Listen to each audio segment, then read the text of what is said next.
అందరికీ praise the lord. ఈరోజు దేవుని వాగ్దానం, యెహోవా నా కాపరి, నాకు లేమి కలుగదు. కీర్తనలు 23:1. యెహోవాను ఆశ్రయించు వారు ఎవరైతే ఉన్నారో వారికి దేవుడు కాపరిగా ఉండి వారి కష్టాల్లో, ఇబ్బందుల్లో, ఇరుకుల్లో, సమస్యల్లో, వేదనలో తోడై ఉండి ఆదరించగలిగినటువంటి దేవుడు. చూడుము, నా అరచేతుల మీద నేను చెక్కుకొని ఉన్నాను, ముదిమి వచ్చే వరకు నిన్ను ఎత్తుకొని ముద్దాడుతునని వాగ్దానం చేశాడు దేవుడు.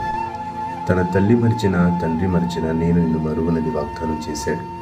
ఒకవేళ ఒంటరి స్థితిలో ఉన్నావా, ఒంటరిగా ఉన్నావా, కృంగిపోయినావా, పర్వాలేదు, బాధపడద్దు.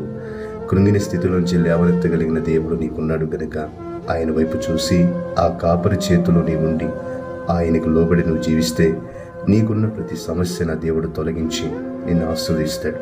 నా ప్రభు నిన్ను మెండుగా దీవించునుగాక. ఆమేన్.